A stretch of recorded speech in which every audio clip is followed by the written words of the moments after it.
Hey y'all, my name is LaGina Rae and I'm here with LaRae Infinity Media and we're here at H-Town Roundup, year number 2, interviewing more cool people doing more cool things right here in the Esperson building in downtown Houston. So before we get started and diving into this interview, I got to let this person right here introduce himself. I feel like we're building homies at this point. Definitely. So I'm gonna let you introduce yourself and talk about your businesses and what you're doing right now. Yeah, so my name is Anthony Rose. I'm the founder of United by Design. It's kind of my daily grind. And I run an experiential art agency and creative studio that makes and transforms spaces for brands and events here in Houston, Texas and beyond. We do a lot of work across the United States to bring things like murals, sculptures, digital art installations, and experiences to kind of the brand portfolio for our clients. And so we've landed at the Esperson. We're setting up our office here. We're also launching 2 more businesses here. The first is a private studio space, kind of concentrated work area for art consultants, curators, IP attorneys, people that are really creative industry adjacent. Right. We're also launching an incubator, which is where students and early career creatives from different disciplines can come into the space. They can connect with others. They can learn in a workshop and classroom format, and they can also showcase their work right here. So we're building this overall creative ecosystem in collaboration with everybody else, including you. Yeah, including me. We're all up in it. I was playing with blue people earlier, and I said that they're like my Latino frat boys, right? But it even plays into like, this is starting to be, well, you know, the technical term of vertical village, ecosystem, but it's low-key turning into this really creative and collaborative and business-minded, right? Because even for-profit, non-profit, they're all businesses. They need to make money, but we a frat house, low-key. Yeah, I can say that. It smells better and it's cleaner, but you know, it's still that. So when we're talking about, you know, because I'm an artist through my brand, LaRae Infinity, we don't just do media, but I'm a visual fine artist and I love art. It is my therapy. That's my hashtag. Art is therapy, right? For me. But let's talk about murals. I've done a mural once. They are not easy to do. No matter how much people are like popping up, it takes logistical planning, it takes math, it takes, you know, all of those things. But talk about what mural you're working on and what is the innovative piece and what is all the things. Okay. Yeah, I mean, you're absolutely right. There's so much crossover and overlap in the space here with everybody that's landing here. We are an art company, but we are also very innovative in the use of our technology and our systems. One thing that we're doing this year is we're introducing the first carbon-absorbing mural program in the United States. We're starting right here in our home in Houston. Repeat that. Carbon-absorbing mural program. So we're beautifying cities, doing large-scale work that is develops communities. It also nods to arts and culture, obviously, and it helps with sustainable initiatives. And it sequesters carbon as it's drying. So it's like a tree, and it's beautiful, and it's colorful. We have launched the first project right here at the Esperson building.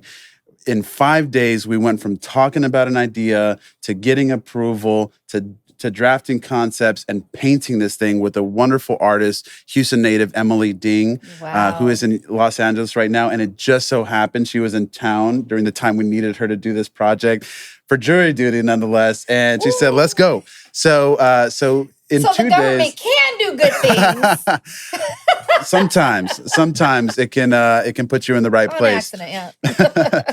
So we did this mural in interior spaces. The product that we use is zero VOC. It's non-toxic. It's mold prohibitive. It's plastic free.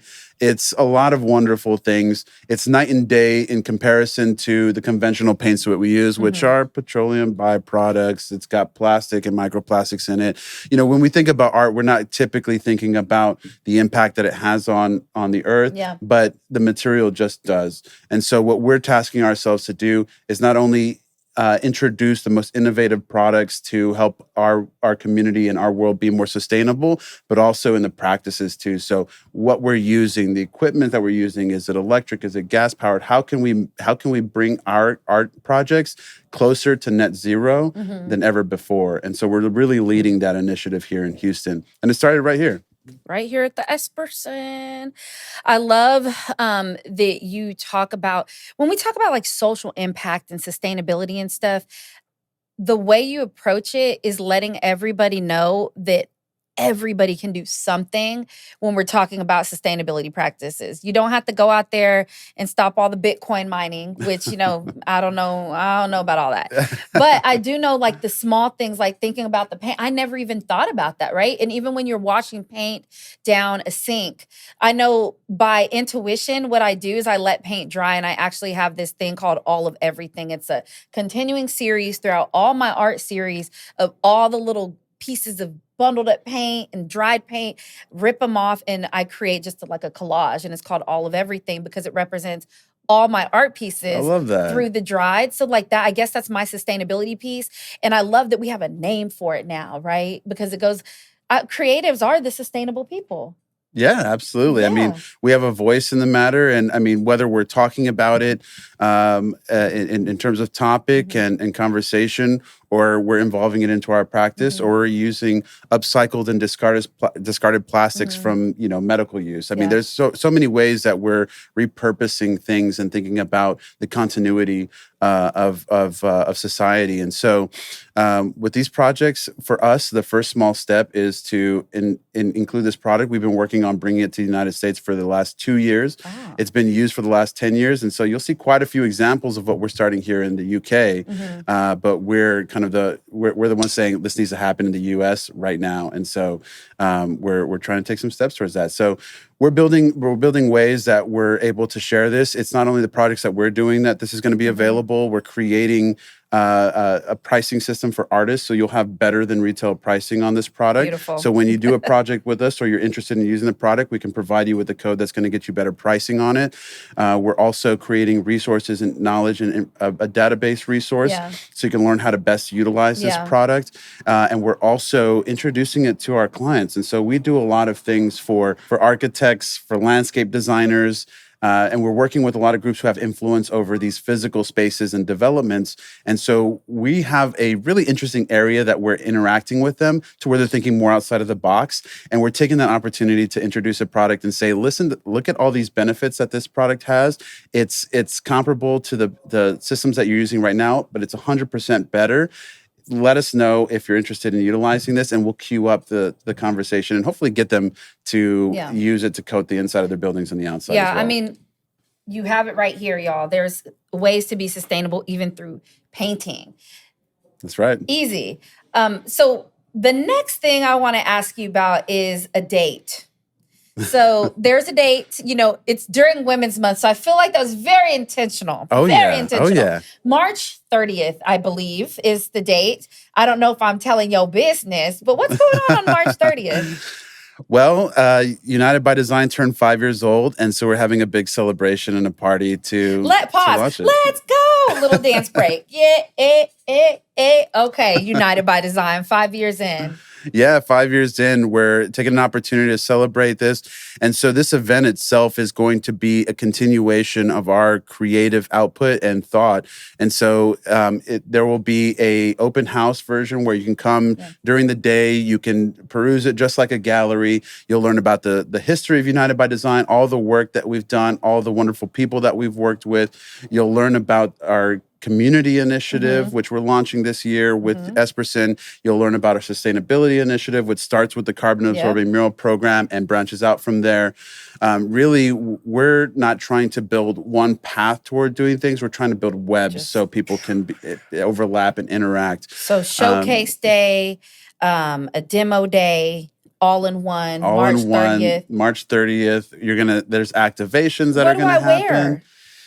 I mean, come as you are, however you show Like up to a church? gallery show, to church, Okay. to a hangout, Okay. whatever you're comfortable in showing up in. I mean, that's the way to come to the event because, I mean, we're in a space where we work with a lot of corporate businesses, but we're the black sheep of the group. And when we Yes. party, I mean, it just is what it is. It's a vibe. We've had an unofficial mantra for our brand, which is like official this year. We're owning it. We're claiming it.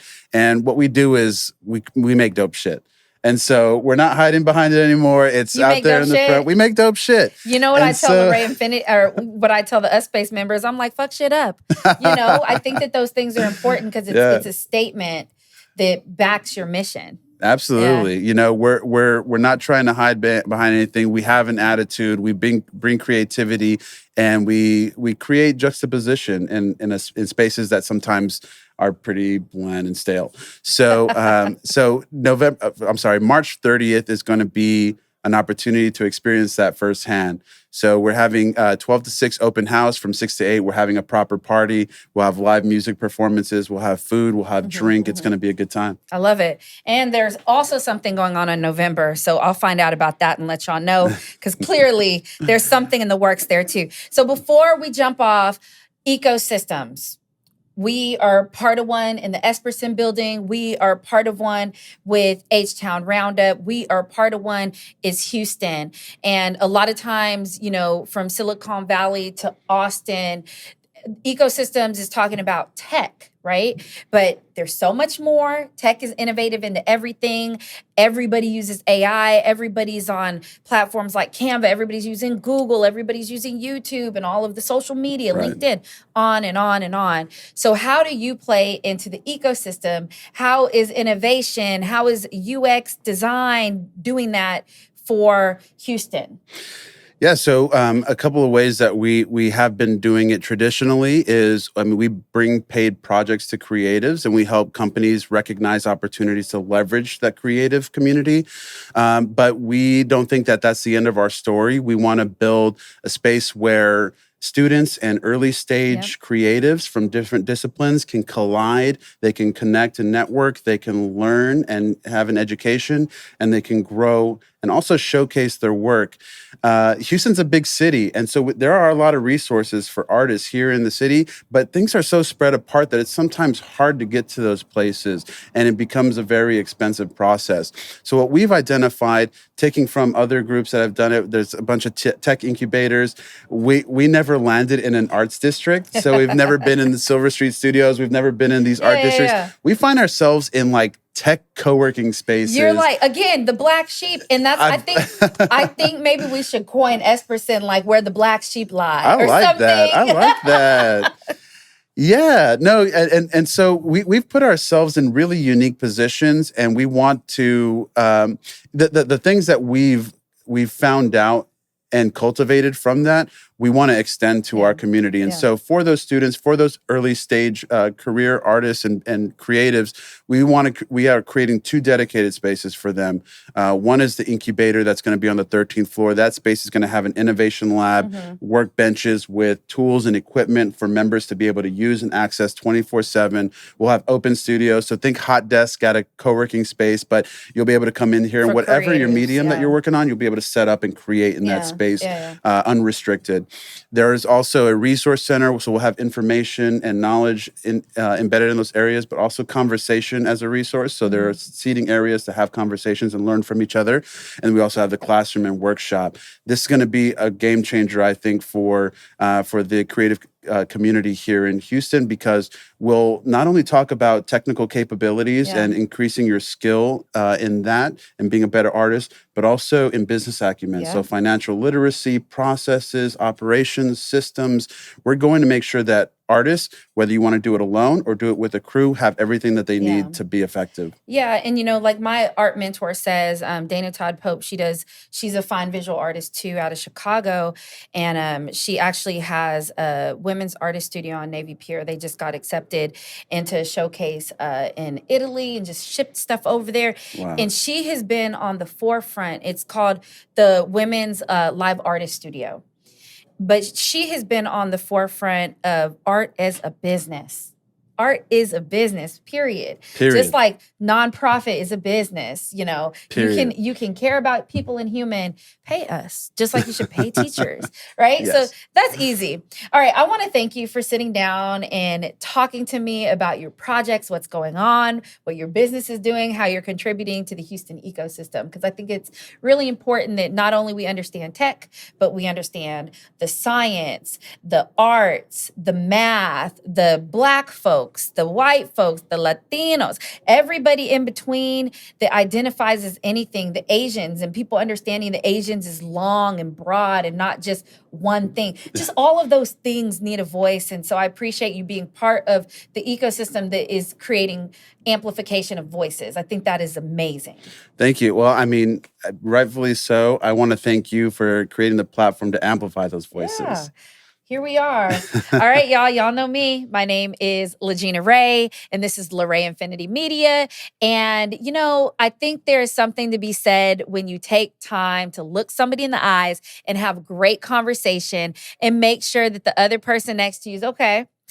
And as always, be kind to yourself. Tell your story, be your own brand, live your absolute truth, and stand in your moment. And until next time, peace.